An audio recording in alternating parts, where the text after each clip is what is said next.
শিক্ষকসকলক পঢ়ুৱাবলৈ দিছে সংগীত, বিহু, ক্ৰীড়া, কৃষি, বিউটিচিয়ান, যোগ প্ৰশিক্ষণ, এনেকে ধৰণে পঢ়ুৱাবৰ কাৰণে নতুনকে টেকনিকেল ছাবজেক্ট দিছিলে 26টা। কিন্তু এই 26টা হায়াৰ ছেকেণ্ডেৰী স্কুলৰ ছাবজেক্টৰ কাৰণে এজনো শিক্ষক নিযুক্তি দিয়া নাই।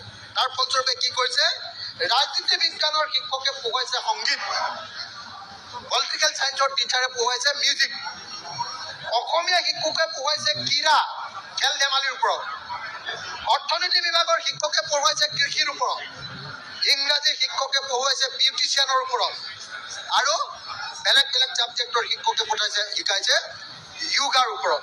এতিয়ালৈকে একজনো নতুনকে শিক্ষক দিয়া নাই।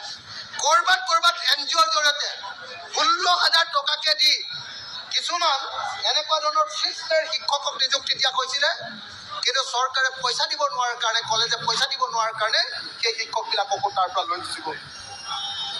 আৰু এতিয়া ডিগ্ৰী কলেজবিলাকত কি হৈছে জানেনে?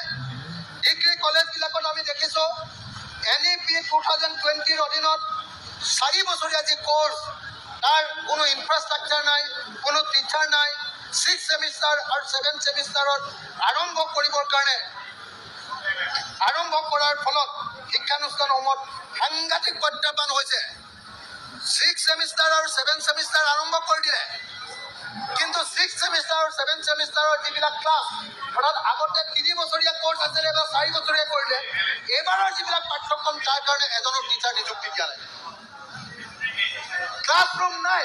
গতিকে গোটেই কি হৈছে, ডিগ্ৰী কলেজবিলাক, গোটেই অসমৰ কলেজবিলাক অৰাজক হৈ গৈছে, অৰাজক। গতিকে একদম এই বিষয়টোৰ ওপৰত আজি আলোচনা কৰিবৰ কাৰণে আমি দাবী জনাইছিলোঁ। বেছিভাগ অনুষ্ঠান কাৰ্যত 4-5 বছৰীয়া UG প্ৰগ্ৰেমৰ বাবে সাজু নাছিল। স্কিলছ কোৰ্চসমূহৰ বাবে শিক্ষক, লেবৰেটৰী, চিলেবাছ, আন্তঃগাঁথনি একো নোহোৱাৰ ফলত গোটেই স্কিল ডিপাৰ্টমেণ্টবিলাক, যিমান কি স্কিল ডিপাৰ্টমেণ্ট আনিলে, এইবিলাক এতিয়া প্ৰশাসনত পৰিণত হ'ল। যিটো এবিলিটি এনহান্সমেণ্ট কোৰ্চ আছিলে, এডেড কোৰ্চ, যিটো value aided course, BSc, skill enhancement centre, SCC, আৰু মাল্টি ডিচিপ্লিনাৰী কোৰ্চ MDC, এই যিবিলাক পাঠ্যক্ৰম দিছিলে, এইবিলাকক পঢ়ুৱাবৰ কাৰণে এতিয়া কলেজবিলাকত এজনো শিক্ষক বা এজনো প্ৰফেচাৰ নাই। বিষয় বা কোৰ্চ পঢ়াৰ ফলত ছাত্ৰৰ বাবে অতিৰিক্ত বোজা বাঢ়িছে। শিক্ষাদান প্ৰক্ৰিয়া অফলপ্ৰসূ হৈ পৰিছে। শ্ৰেণীত ছাত্ৰ ছাত্ৰীৰ সংখ্যা ভাবিব নোৱাৰাকৈ কমি গৈছে। আনহাতে শিক্ষানুষ্ঠানৰ কৰ্তৃপক্ষৰ ওপৰত ভাল ৰিজাল্ট উত্তীৰ্ণৰ হাৰ বেছি দেখুৱাবলৈ ওপৰৰ পৰা হেঁচা প্ৰয়োগ কৰিছে যে কোনো পৰ্যায়ে ল'ৰা ছোৱালীক ফেইল কৰাব নোৱাৰিব। কিন্তু ফেইল কৰাবলৈ, পাছ কৰাবৰ কাৰণে কোৰ্চৰ কিতাপো নাই, মাষ্টৰো নাই পঢ়ুৱাবলৈ। গতিকে ল'ৰা ছোৱালীবিলাকে পৰীক্ষাই নিদিয়ে। তো এনেকুৱা পৰিস্থিতি ডিগ্ৰী কলেজবিলাকত হৈছে। ফলত ফলাফলৰ উন্নত প্ৰদৰ্শন দেখুৱাবৰ বাবে কম্প্ৰমাইজৰ পথ লৈছে কলেজবিলাকে। শিক্ষাৰ মান বৃদ্ধি হোৱা নাই, শিক্ষাৰ মান দিনে দিনে কমি গৈছে। গুণগত মানৰ লগতে শিক্ষাৰ প্ৰকৃত উদ্দেশ্যৰ পৰা আঁতৰি গৈছে।